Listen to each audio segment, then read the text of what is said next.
Couple of months back, I went to an auto expo held at the Kalur International Stadium. There I saw this huge car doing amazing stunts at a specially made stunt track.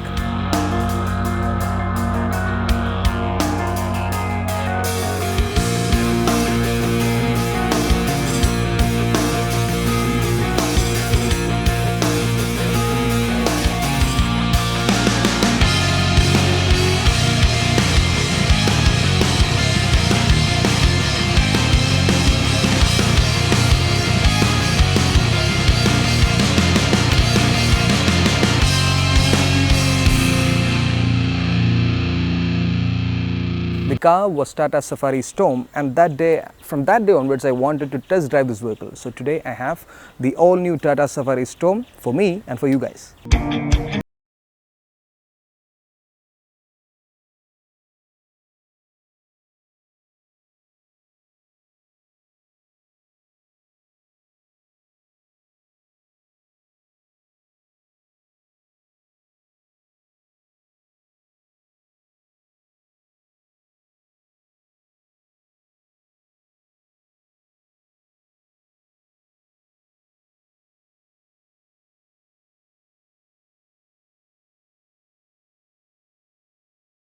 The first homegrown SUV came into market in India. The Tata Safari was completely designed, developed and manufactured in India.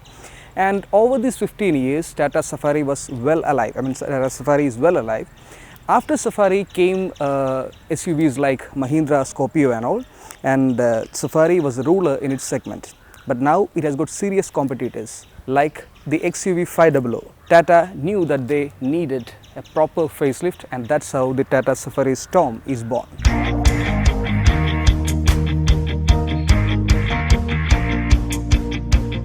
Now let's talk about the exteriors of the new Tata Safari Storm. The car looks almost identical to its previous generation. This may or may not work in the favor of this car. Maybe Tata is hoping to hold its older customers, the loyal customers who actually liked the previous generation's looks. The Tata Safari Storm's chassis is that of its elder sibling Aria. This chassis is lighter and well manufactured, well built. There are eye-catching changes towards the front of this car. Gone are those old squarish headlamps. They are replaced by stylish angular projector headlamps. Now there is an old grey grille towards the front, above which there is a massive bar, chrome bar, upon which Storm is written. This gives the car a quite upmarket premium feel.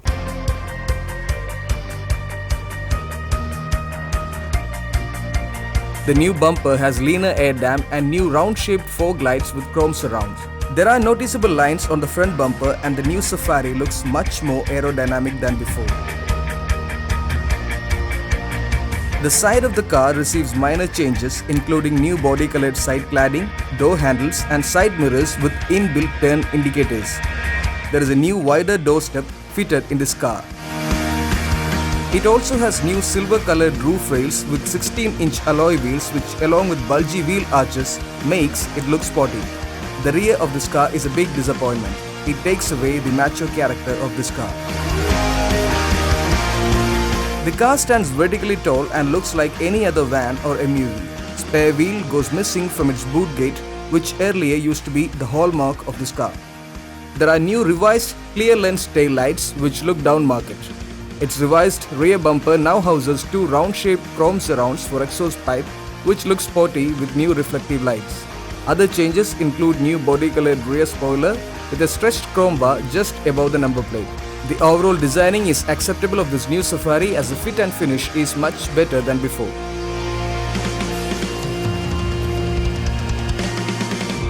When we speak about the interiors, I guess I need to mention that the interiors of the older Safari was always a matter of concern. But with the new Safari Storm, Tata has sorted that out.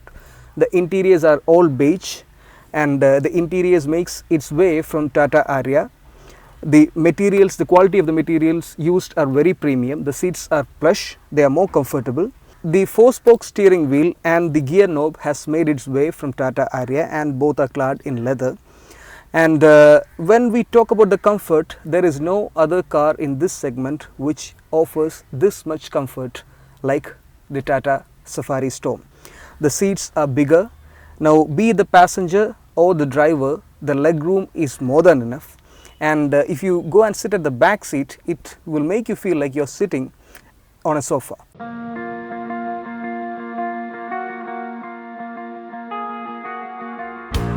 When it comes to comfort, there is no one better than Safari in its segment. Be it driver or passengers, it pleases everyone with its generous space and comfort. The seats are of high quality and give you the best comfort. High seating of Safari Storm allows the driver to get the perfect view of road, and it makes hatchbacks looks as tiny as possible. There is no place inside Safari where you can say that space and comfort could have been better. There are many features in Safari Storm for your convenience, which includes powerful AC with automatic climate control and rear AC vents. It features power windows and electrically adjustable and foldable side mirrors. There are individual armrests for front and rear passengers, central locking, rear defogger with timer, and some standard features are expected in this car.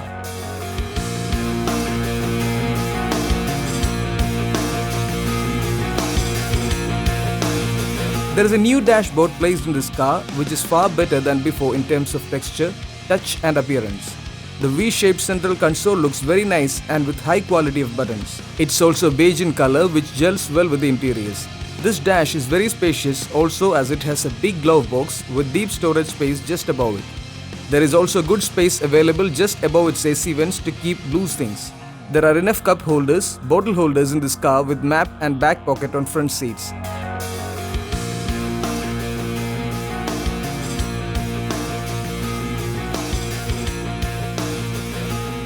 It has a massive boot capacity of 981 litre with foldable rear seats to increase it more.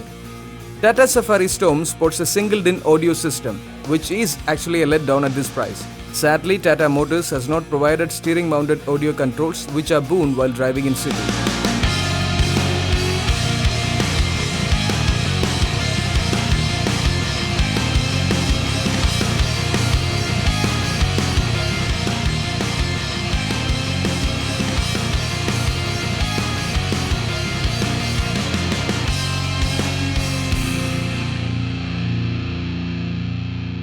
Now let's talk about the heart of this beast. The Tata Safari Storm is powered by a 2.2 litre Varico diesel engine, which is one of the most powerful in this segment. It's the same engine that we can see in the older Safari and the new Tata Aria. However, Tata has tweaked this engine to make it more responsive and fun to drive. Now this engine produces a maximum power output of 140 bhp at 4000 rpm and a maximum torque of 320 Nm at 1700 rpm, which keeps on coming till 2700 rpm. Now Tata Safari is mated with a 5-speed manual gearbox with this engine.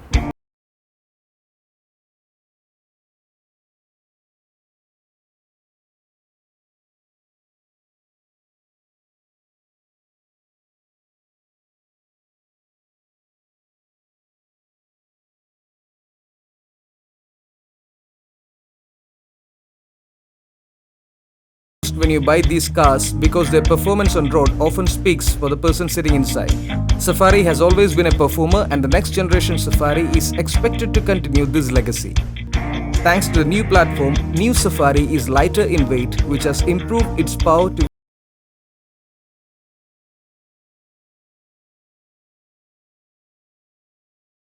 The engine has been criticized for its refinement level and noisy behavior, but after retuning this engine, Tata expects it will be appreciated this time. This motor starts pulling up power as early as 1700 rpm and gives you a brilliant power delivery till 2700 rpm. Minimal turbo lag has been a USP of this engine, and with altered gear ratios, things will get better in future. The short gear ratios confirm you a stress-free ride in city traffic, as it avoids frequent gear shifting and you never run short of power.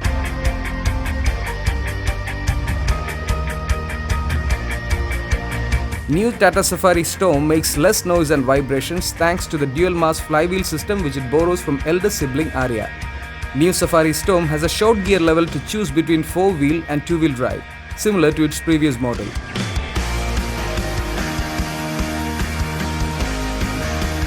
Earlier also, Safari's off-road drive has been applauded in comparison to its on-road drive.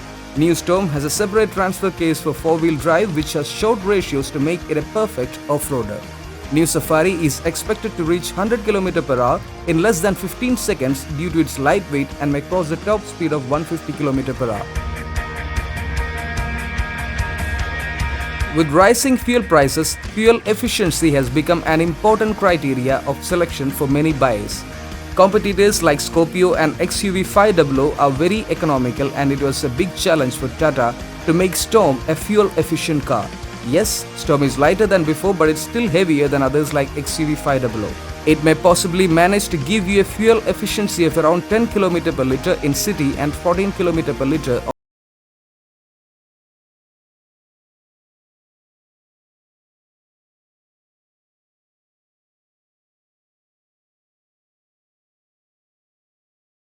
Safari Storm is much better than the older Safari in terms of ride and handling thanks to its new body frame and the suspension that it shares from the Tata Aria. Now, the new steering wheel also diminishes the turning radius from 6 meter to 5.6 meter, which is a boon to this car. Now, driving in traffic has also become easier, and parking at tighter spaces now doesn't require your bicep, power. It's easy to park. With a ground clearance of 200 mm, R16 size of tires and 4-wheel drive system, you are ready for almost everything that comes in your way on and off-road. The car offers a plush and comfortable ride due to its all-new suspension, which has double wishbone and McPherson struts in them. It easily passes through all the big potholes and ends up giving you a ride to remember. Tata offers disc brakes all around in the new Safari Storm. For making accurate braking, this beast features ABS with EBD and brake assist. Many other safety features are there, which includes 2 SRS airbags, electronic stability program and traction control for better grip while off-roading.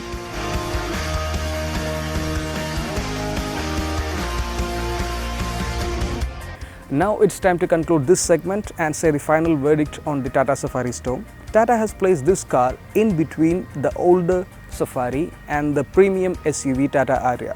At this place, it's much more expensive than the Scorpio, and it dares to challenge the XUV 500.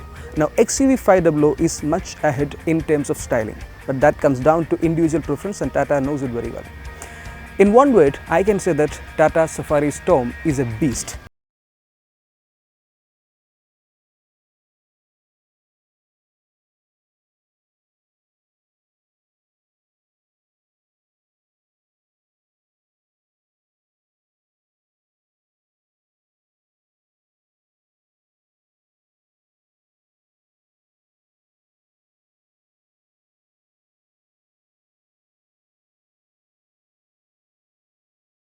So many things are happening all over the world in the auto world. So it's time for some news updates. Chevrolet has launched the Enjoy MPV in Indian market for Rs 5.49 lakhs, that's the ex-showroom price Delhi. The MPV is being offered in 8 different variants and with 1 petrol and diesel engine.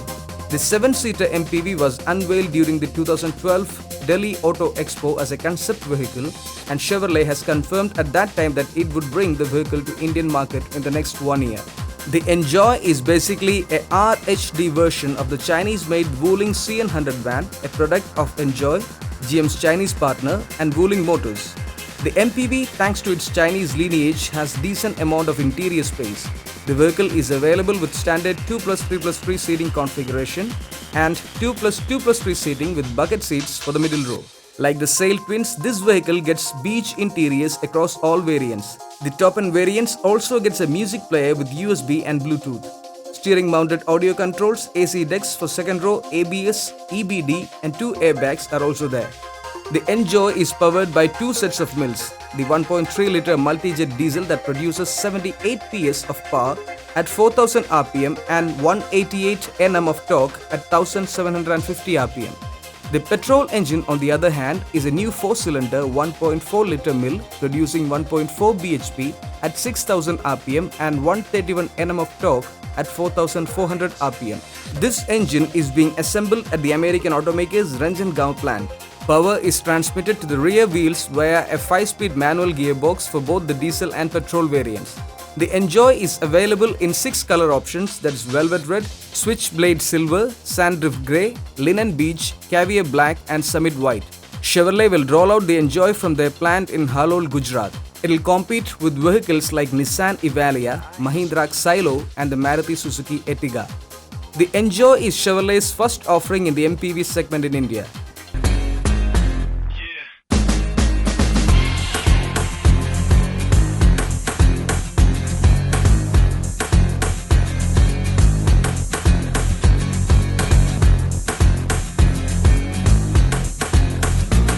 Audi has unveiled the A6 Special Edition to celebrate the sale of 6,000 A6s in the country. The Special Edition is a combination of existing features and some new ones to give the A6 an A8-like experience in the backseat. This top-of-the-line A6 features keyless go, 4-zone climatic control, MMI touchpad, adjustable air suspension, a Bose music system and 8 airbags. Apart from this, the Special Edition also packs in A8-like controls on the back seat to slide the front passenger seat to free up legroom. The rear passengers also get a remote control that provides complete access to the MMI system. On the outside, the A6 wears the full LED cornering headlights as well.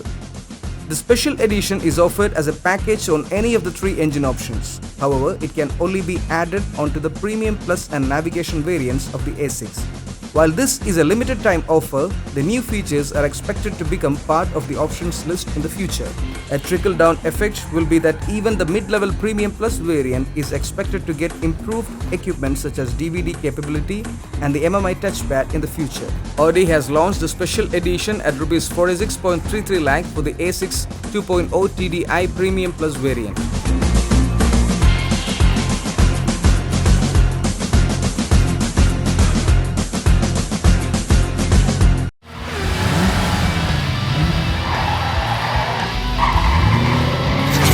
So with that, I conclude this week's episode of Green Signal. Next week, I'll be back with some exciting motos for you guys. Till then, it's Govind Krishna signing off.